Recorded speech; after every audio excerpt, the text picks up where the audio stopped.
Dear students, this is your second chapter, federalism. Federalism means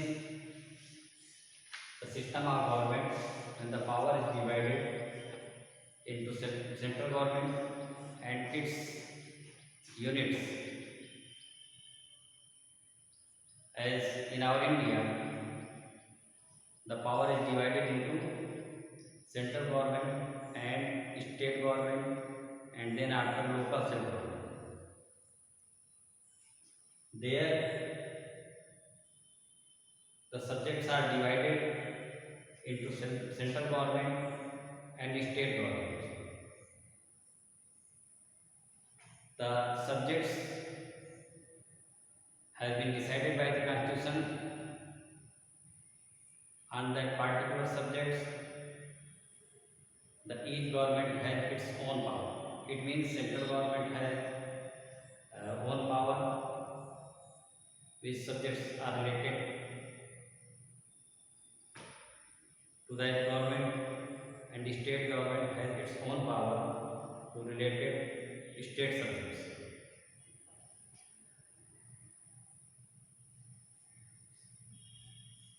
Central government and state government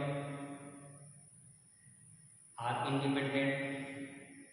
They are not responsible to each other. And state government is not responsible to tell all the things to the central government. And when we are talking about the unitary type of government, in unitary type of government, the state government is responsible to the central government. And in unitary type system, there could be one level of government, or if there is state government, that will be subordinate of central government. But in federalism, each government has its own power, and it means the central government is responsible for the work to the people of the country, and separately the state government is responsible to the public. यानी central government में अलग तरीके से responsible होगी और state government अलग responsible होगी अपने वर्क के लिए पब्लिक को. Now you come to know key features of federalism. What is the specific feature of federalism? There are two or more levels of government. Federalism system में हम क्या देखते हैं कि मिनिमम 2 लेवल की गवर्नमेंट होगी या 2 लेवल से अधिक भी गवर्नमेंट क्राइटेरिया या टियर ऑफ गवर्नमेंट हो सकती है. जैसे in India there is central government and state government and local self government. Okay, now each tier है इट्स ओन ज्यूरिडिक्शन. यानी जो भी टियर ऑफ गवर्नमेंट है, सेंट्रल गवर्नमेंट है, सेंट्रल गवर्नमेंट का जो ज्यूरिडिक्शन से कार्य क्षेत्र है, that is decided by the constitution. There is provisions in the constitution for that,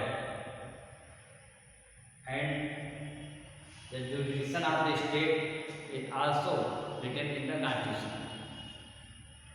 यानी सबका अपना ज्यूरिडिक्शन कॉन्स्टिट्यूशन के द्वारा तय है कि अपने अपने ज्यूरिडिक्शन में आपको टैक्सेशन का वर्क करना है, एडमिशन का वर्क करना है और लेजिस्लेशन का करना है. इट मीन्स टैक्सेशन में आप कोई भी टैक्स लगा सकते हैं उस सब्जेक्ट से रिलेटेड. सब्जेक्ट मतलब विषय, सूची, क्षेत्र.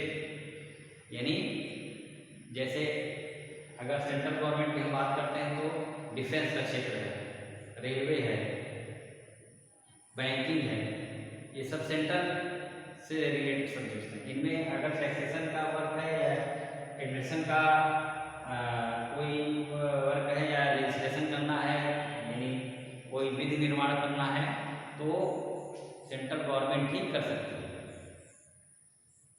अब हम आते हैं स्टेट गवर्नमेंट. तो स्टेट गवर्नमेंट जो है अपने स्टेट से रिलेटेड जो सब्जेक्ट्स हैं उन पर जो है वर्क कर सकती है। जो एडमिशन, टैक्सेशन और लेजिस्लेशन संबंधित होंगे, यानी उनके जैसे कि पुलिस डिपार्टमेंट है, पुलिस डिपार्टमेंट जो है वो स्टेट का सब्जेक्ट है, तो पुलिस के बारे में जो भी क्राइटेरिया बनाना होगा, जो भी रूल्स रेगुलेशन बनाने होंगे वो स्टेट गवर्नमेंट ही बना सकती है, उसमें कोई इंटरफेरेंस सेंट्रल का नहीं है।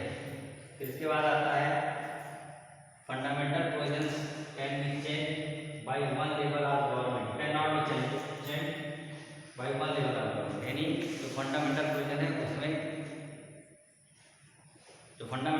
है उसमें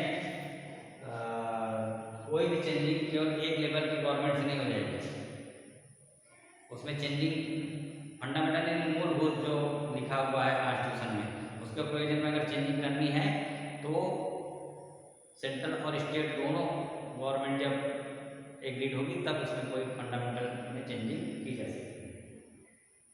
courts play the role of umpire, जो कोर्ट्स है, जो हमारे यहाँ के कोर्ट है, सबसे बड़ी कोर्ट सुप्रीम कोर्ट है, if there is any dispute between the central government and state government, so our court, our supreme court will give the decision, supreme court will do the work as umpire, यानी एक umpire की भूमिका के रूप में supreme court work करेगी और उस डिस्प्यूट को सॉल्व करने का प्रयास करेगी। इस प्रकार फेडरलिज्म जो है वो ऐसे कंट्री में यूज किया जाता है इस सिस्टम को जो कंट्री बहुत बड़े हैं, जैसे इंडिया एक बड़ा देश है, तो फेडरलिज्म सिस्टम यहाँ क्यों अडॉप्ट किया गया, क्योंकि फेडरलिज्म के माध्यम से पावर को डिवाइड किया गया, पावर को डिवाइड किया गया है सेंट्रल गवर्नमेंट और स्टेट गवर्नमेंट, और फिर स्टेट गवर्नमेंट से भी एक और tier of government local self government कर दिया गया, ताकि जो भी डेवलपमेंट है वो ईच एंड एवरी कॉर्नर पहुंच सके, प्रत्येक देश के कोने में प्रत्येक जगह जो है डेवलपमेंट है या जो भी पब्लिक एमिनिटीज़ हैं, सुविधाएं हैं, वो वहाँ तक पहुँच सके, क्योंकि एक बड़ा देश है, एक सिंगल गवर्नमेंट जो है, अगर सेंट्रल गवर्नमेंट रहती तो उससे गवर्न करना आसान बात नहीं है। तो फेडरलिज्म एक टाइप ऑफ गवर्नमेंट जो है ऐसे कंट्रीज में यूज की जाती है ज़्यादातर जहाँ पर संख्या पॉपुलेशन उस कंट्री की बहुत ज़्यादा है, जिसमें भारत भी एक देश है। ओके।